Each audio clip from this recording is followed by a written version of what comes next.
And on the front page of the Guardian newspaper, the big story says, poor lessons from 2020.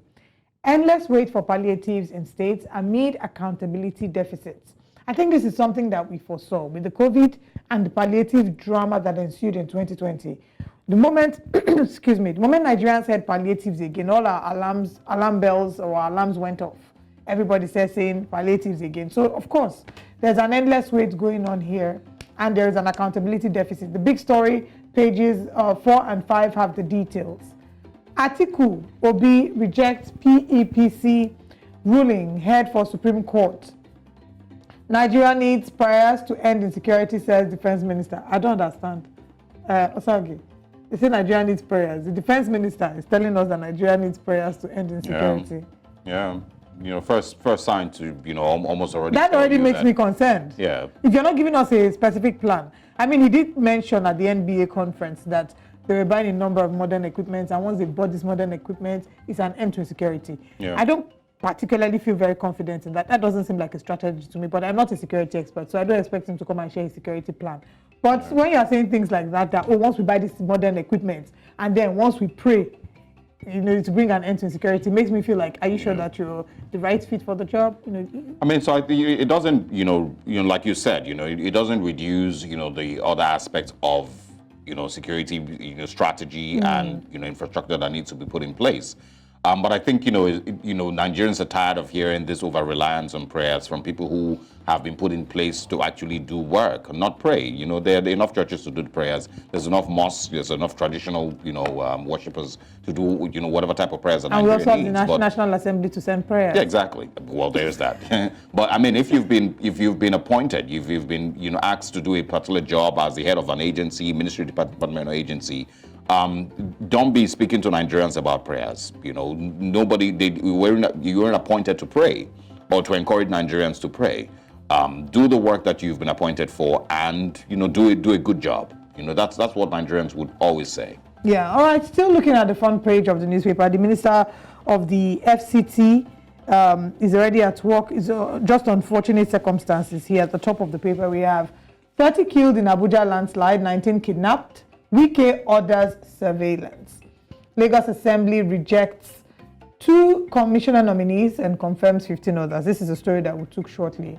Let the hammer fall on same-sex unions. And the final story this morning. Troops kill 814 terrorists. Arrest 1,903 in 3 months. That's all we can take this morning. All right. That's on the Guardian newspapers this morning. And just to also quickly mention that, the countries that do not rely on prayers, seem to be more successful than, those who have been praying for so long. Prayer is for marriage. Prayer is for, a good spouse. Prayer is for, maybe, Thanksgiving. It's not for fighting bandits and terrorists and armed robbers. That's not what prayers are for. I'm sorry. All right, move on to the daily independent newspapers this morning. Atiku Obi reject tribunal's ruling, head to Supreme Court. PEPC failed to restore confidence, says Atiku Abubakar. Peter Obi says no relenting on his quest for justice. Tribunal judgment a miscarriage of justice, says Huriwa. I'm certain that they're not the only ones who feel this way. And I was asking yesterday, even if it was a little sarcastic, asking where is the celebration across the country? Where are the people who genuinely, where are the 8 million people? You've not been going out, that's why you haven't seen them. Well, there are. Maybe. Yeah. But where are the 8 million people, who voted the current administration? Where are they, celebrating, and excited about the Supreme or the tribunal's ruling? I haven't seen a lot of that, and it makes me then maybe imagine that a lot of people actually do not agree with what the tribunal, declared. But Supreme Court, of course, is where they're headed. Leadership deficit pushed me to contest for president, says Tinubu. Tinubu, of course, we're speaking about this, who supported, and engineered somehow, some way, the emergence of President Muhammadu Buhari, former President Muhammadu Buhari in 2014, 2015. And of course, once again, supported him in 2019, I believe. So I'm not sure what leadership deficit he's referring to.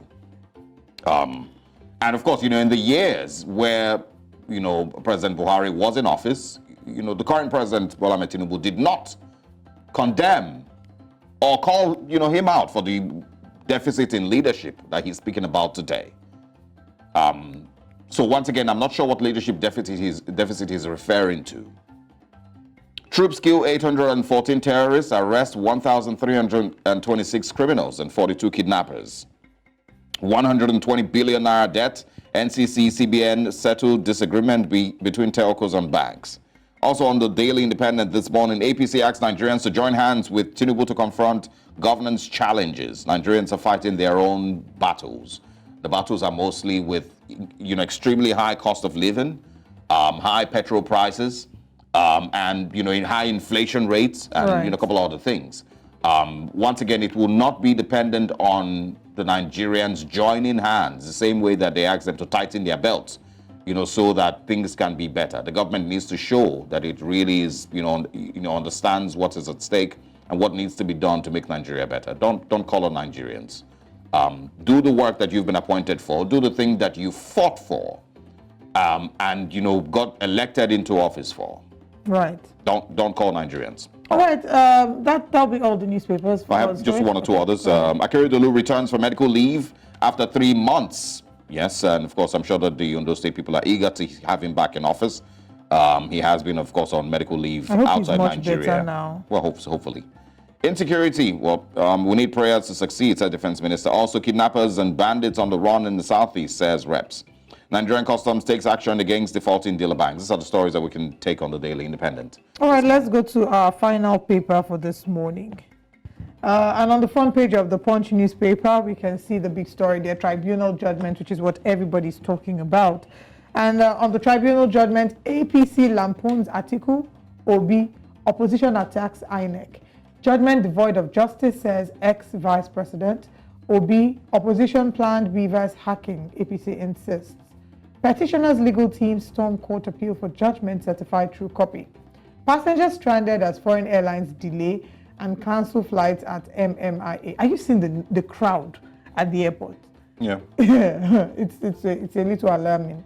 Akeredolu returns now in Ibadan. Ondo Assembly leader says customs intercept 692 million naira drugs, others along Ibejuleki waterways. NIA demands security checks on foreign poll observers. At the top of the paper, set up customer centers, federal government tells discos. Probe, reps summon NIMASA, NPA, NNPCL, MDs, others. And the final story this morning, manufacturers pay 607 billion naira tax in 6 months, according to the National Bureau of Statistics. That's all we can take. I just looking at this picture here breaks my heart, because this is not summer holiday we're seeing. This is Nigerians living in their droves. It breaks my heart on the one hand. On the other hand, I can't be a hypocrite to say that if they see greener pastures, they shouldn't go. Yeah. Right. So it's just unfortunate that this is the reality of what it is now, and what it will continue to be. I mean, we're talking about it how in September, when schools are resuming abroad, we'll see that a mass exodus of Nigerians. It's going to be chaotic. It's going to be chaotic, but it also just paints a picture of what the mindset is like for loads and loads of Nigerians who still are here. How many Nigerians still have faith and believe in their country? How many Nigerians still look back at home and say, okay, this is where I want to spend the next, Nigeria still promises me a great future? Not very many. I'm certain, that if you do a survey among the next 100 people that you come across on the streets, a good 80%, will be willing to leave if they, had an opportunity that takes them out. Maybe not 80. I'm just guessing. That's just a wild guess. But once again, it paints a picture of the number of people who have, really just seen that there is no future for them, here in Nigeria, because of the things that have happened in our politics and our elections and, in the, this democracy that we are, practicing here in Nigeria. So there would be more, like you said, there would be more. And it would not just be to the UK, to Canada, to the United States. People will go anywhere. They will go to Cyprus, they will go to Belgium, they will go to Germany, anywhere that opens up, that tells Nigerians that there is, a visa, that allows you in. All right, these are the papers that we can share this time. And thank you very much for joining us. Remember, you could tweet at us this morning. Let us know your thoughts on any of these newspapers. At News Central TV, let us know your views on these stories.